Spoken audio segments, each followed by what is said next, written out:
అందరికీ నమస్కారాలు. Very good morning. ఈ డిస్కషన్ ఎక్కువ మందికి రీచ్ కాకూడదు అనేటటువంటి దురుద్దేశంతో ₹7 ఎల్లో పే బ్యాచ్ గాలందరూ రంగంలోకి దిగి ఏదైతే రిపోర్ట్స్ కొట్టి ఆ ఛానల్స్ ఎక్కడైతే అప్లోడ్ చేస్తున్నారో ఆ ఛానల్స్ మీద రిపోర్ట్లు కొట్టేసి ఆపేయాలనేటటువంటి ప్రయత్నం చేస్తా ఉన్నారు. దానికి మనం కూడా విరుగుడుగా ఏదైతే ఈ వీడియో ఎక్కడ ప్లే అయితే దానికి సంబంధించి మనం లైక్ చేసి కామెంట్ చేసి ఏదైతే ఇంకా మరికొంతమందికి వాళ్ళు చేస్తున్నటువంటి విషపూరితమైనటువంటి కథనాలని తీసుకెళ్లాల్సినటువంటి అవసరం ఉంది. సో ఈరోజు వార్తల్లో ఏమున్నాయో మనం ఒకసారి ప్రధానంగా డిస్కస్ చేద్దాం. ఈరోజు కూడా మరొకసారి విషం చిమ్ముతూ రోతనాడు పత్రికలో వచ్చినటువంటి కథనం చూస్తే ఈనాడులో ఏదైతే ప్రధానంగా మద్యం సీసాలో వైకాపా మాఫియా అంటూ పెద్ద హెడ్డింగ్ పెట్టి ఇష్టం వచ్చినట్టుగా వాళ్ళు వార్త రాశారు.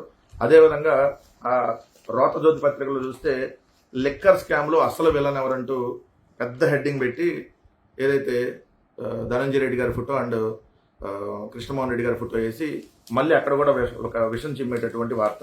వీళ్ళైతే అవినాష్ రెడ్డి గారి ఫోటో, భాస్కర్ రెడ్డి గారి ఫోటో వేసి ఈనాడు దినపత్రిక.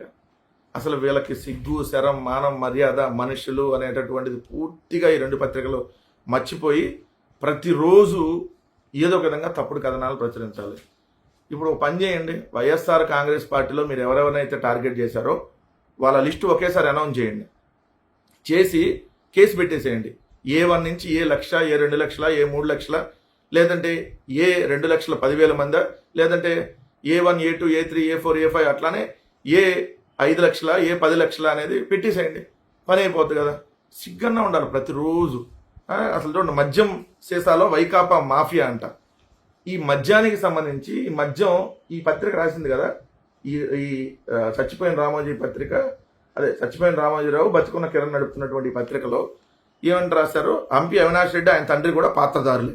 డిస్టిలరీ ప్రతినిధులు తుపాకీతో బెదిరించిన భాస్కర్ రెడ్డి సన్నిహితుడు హనుమంత్ రెడ్డి మాట విన్న కంపెనీలకు వేధించి గుప్పెట్లోకి తెచ్చుకున్నారు. మద్యం కుంభకోణాలకు మద్యం కుంభకోణంలో వెలుగు చూస్తున్న కఠోర వాస్తవాలంట. అసలు కుంభకోణమే జరగకపోతే జరిగింది, కఠోర వాస్తవాలు బయటకు వచ్చేసినాయి అంట. మీకు 5 ఏళ్ల టైం ఉంది. దమ్ముంటే మీ రెండు పత్రికలు నడుపుతున్న వాళ్ళు మగాళ్ళు అయితే నిరూపించండి. మేము ఛాలెంజ్ విసురుతా ఉన్నాం. వైఎస్ఆర్ కాంగ్రెస్ పార్టీ ప్రభుత్వం 5 ఏళ్లలో ఏ కుంభకోణానికి పాల్పడలేదు. మద్యాన్ని మేము చాలా ట్రాన్స్పరెంట్గా అమ్మాం. మద్యం దుకాణాల సంఖ్య తగ్గించాం. ప్రభుత్వమే మద్యం అమ్ముతా ఉంది. ట్రాన్స్పరెంట్గా అమ్మాం. కొత్త డిస్టిలరీని తీసుకురాలేదు, ఏ కొత్త బ్రాండ్ని తీసుకురాలేదు. సో మేము మద్యాన్ని చాలా ట్రాన్స్పరెంట్గా అమ్మాం. ఇక్కడ ఇంకొక ఈ పత్రికలో, ఈ రోతజ్యోతి పత్రికలో అయితే లిక్కర్ స్కామ్లో అసలు వీళ్ళని ఎవరైనా హెడ్డింగ్ పెట్టి నిందితుల ఆస్తులు లావాదేవీలపై కొలిక్కి రావడానికి మరికొంత సమయం, ఢిల్లీ లిక్కర్ కేసును తలదన్నేలా ఏపీ మద్యం కేసు ఉందంట. రాసేటప్పుడు కడుపుకి అన్నం తినే రాయాలి కదా. ఢిల్లీ లిక్కర్ కేసు ఏంటి? ఏదైతే ప్రైవేటు వ్యక్తులకు లబ్ధి చేకూర్చారు. ఇక్కడ మరి AP liquor case Chandrababu Naidu గారి హయాంలో కదా ప్రైవేటు వ్యక్తులకి లబ్ధి చేకూర్చింది. అప్పుడు చంద్రబాబు నాయుడు గారు కదా స్కామ్కు పాల్పడినట్టు. ఇప్పుడు కూడా కదా చంద్రబాబు నాయుడు గారి ప్రభుత్వం కదా స్కామ్కు పాల్పడతా ఉంది. ₹99 మద్యం పేరుతో, లేదంటే ₹110, ₹130 మద్యం పేరుతో ₹10 కూడా విలువ చేయనటువంటి ఒక నాటు సారాన్ని దాంట్లో నింపి పిచ్చి బ్రాండ్లను తీసుకొని వచ్చి Sumo whisky, short whisky, Bengaluru malted whisky, Bengaluru brandy, Kerala malted whisky, ఏదైతే ₹99 బ్రాందీ, ట్రోపికోనా బ్రాందీ, ఊరు పేరు లేనటువంటి ఒక ఉల్ఫా బ్రాండ్లను ఇక్కడ తీసుకొని వచ్చి ఏదైతే మీకు సంబంధించినటువంటి డిస్టిలరీలకి లాభం చేకూరుస్తూ కుంభకోణానికి పాల్పడింది మీరు కదా. జగన్మోహన్ రెడ్డి గారు ఉన్నప్పుడు మీ హయాంలో 16,000 కోట్ల ఆదాయం వస్తే 2018-19 సంవత్సరంలో జగన్మోహన్ రెడ్డి గారు ఉన్నప్పుడు 24,000 కోట్ల ఆదాయం వచ్చింది సంవత్సరానికి. 5 సంవత్సరాల్లో మీరు మీ ప్రభుత్వం ఉన్నప్పుడు 70,000 కోట్ల రూపాయలు ఏదైతే ప్రభుత్వానికి సంబంధించినటువంటి 5 సంవత్సరాల ఆదాయం వస్తే జగన్మోహన్ రెడ్డి గారు 5 సంవత్సరాల్లో చూస్తే ఏదైతే 1,06,000 కోట్ల ఆదాయం వచ్చింది.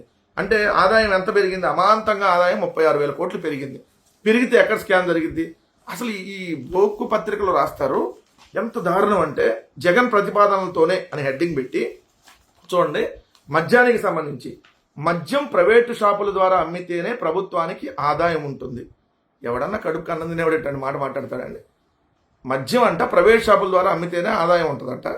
ప్రభుత్వ రిటైల్ దుకాణాల ద్వారా విక్రయాలు వద్దని నాడు నిపుణులు సైతం సూచించారంట.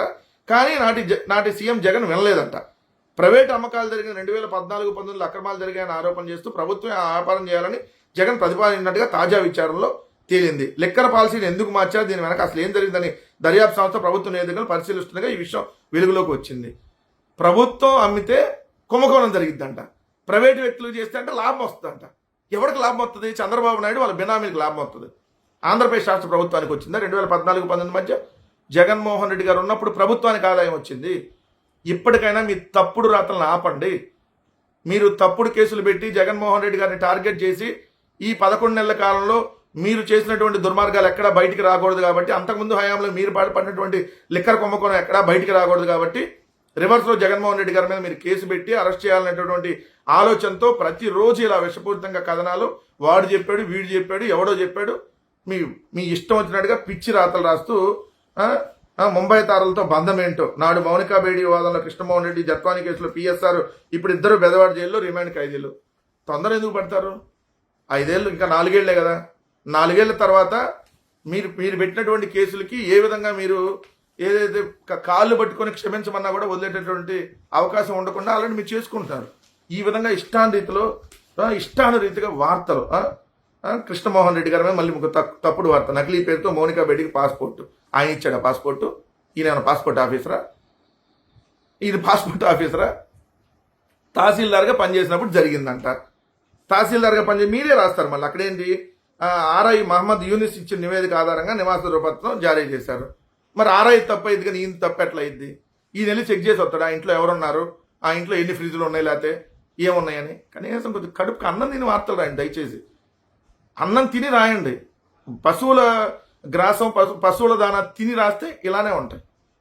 ఇంకా తప్పుడు వార్తలు ప్రతిరోజు. వీళ్ళ బతుకులు ఎన్నిసార్లు చెప్పినా వీళ్ళు మారు ఇలానే రాస్తాను. ఇంకో వార్త, ఆ వార్త ఏదైనా కానివ్వండి, లోపల మాత్రం వాళ్ళు జగన్మోహన్ రెడ్డి గారిని తిట్టాలి. పైన హెడ్డింగు జగన్మోహన్ రెడ్డి గారిని తిడతా అన్న వార్త ఉండాలి. ఒకవేళ పైన హెడ్డింగ్ అని జగన్మోహన్ రెడ్డి గారిని తిట్టకుండా ఉంటే లోపలైనా జగన్మోహన్ రెడ్డి గారిని తిట్టాలి.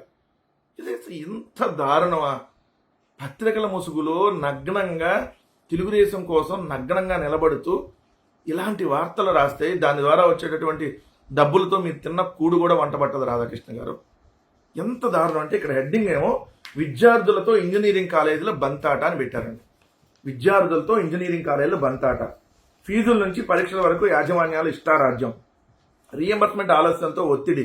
కొన్ని చోట్ల రోజువారీ ఫైన్లు, డబ్బు కడితేనే పరీక్షలకి, ఒరిజినల్ సర్టిఫికేట్ల పైన అంతే, అవి చేస్తేనే అడ్మిషన్ అని మెలిక, తీసుకోవద్దన్న విద్యాశాఖ, డ్రాప్అవుట్ల నుంచి పూర్తి ఫీజు 5,000కు మించొద్దన్న బేఖాతరు, లబోదిబోతున్న విద్యార్థులు అని హెడ్డింగ్ పెట్టారు కదా. అంటే ఇప్పుడు ఈ ప్రభుత్వంలో ఫీజు రీఎంబర్స్మెంట్ డబ్బులు అందకపోవటం వల్ల ఏదైతే కాలేజీ యాజమాన్యాలు విద్యార్థుల మీద ఒత్తిడి తెస్తూ మీరు కానీ ఫీజులు కట్టకపోతే హాల్ టికెట్లు ఇవ్వమని చెప్పి ఫీజులు కడితేనే హాల్ టికెట్లు ఇస్తున్నటువంటి పరిస్థితి, విద్యార్థుల్ని ఏదైతే కాలేజీ నుంచి బయట నిలబడుతున్నటువంటి పరిస్థితి, మీరు ఫీజు కడితేనే కాలేజీలోకి అలౌ చేస్తామని చెప్పి, ఒకవేళ డ్రాప్ అవుట్ అయ్యి వెళ్ళిపోయినా కూడా వాళ్ళకు కూడా ఫీజు చెల్లిస్తేనే సర్టిఫికేట్లు ఇస్తామన్నటువంటి పరిస్థితి సుప్రీంకోర్టు గైడ్ లైన్స్ కి విరుద్ధంగా. ఇది ఇక్కడ ఏపీలో ఇంజనీరింగ్ కాలేజీలు చంద్రబాబు నాయుడు గారి ప్రభుత్వంలో, అది కూడా విద్యాశాఖ మంత్రిగా ఈరోజు నారా లోకేష్ ఉన్నటువంటి పరిస్థితిలో ఇది ఉంటే, లోపలికి వెళ్ళినాక వాళ్ళు లోపల ఇది రాశారు కదా, దీంట్లోకి వెళ్ళినాక ఏం రాస్తారు, జగన్మోహన్ రెడ్డి గారి వల్లంట ఫీజు రియంబర్స్మెంట్ బకాయిలు చాలా ఉన్నాయంట. ఇది 2 సంవత్సరాలు జగన్మోహన్ రెడ్డి గారు ఇవ్వలేదని చెప్పి ఇంకా తప్పుడు వార్త. జగన్మోహన్ రెడ్డి గారు ప్రతి సంవత్సరం ఫీజు రియంబర్స్మెంట్కి సంబంధించినటువంటి బకాయిలు విద్యా దీవెన అనేటటువంటి పథకం కింద ఇచ్చారు. లాస్ట్ ఎప్పుడు ఇచ్చారు? 2024వ సంవత్సరంలో ఎన్నికల కంటే ముందు మార్చి 1వ తారీఖున పామరులో జరిగినటువంటి బహిరంగ సభలో, అది విద్యా దీవెనకు సంబంధించినటువంటి ఒక సభ పెట్టి దాంట్లో ఏదైతే విద్యార్థులకు సంబంధించి 2023 అక్టోబర్ నుంచి డిసెంబర్ వరకు త్రైమాసికానికి సంబంధించి, అంటే ప్రతి సంవత్సరం 4 విడతలుగా విద్యా దీవెన రిలీజ్ చేస్తారు కాలేజీలకి.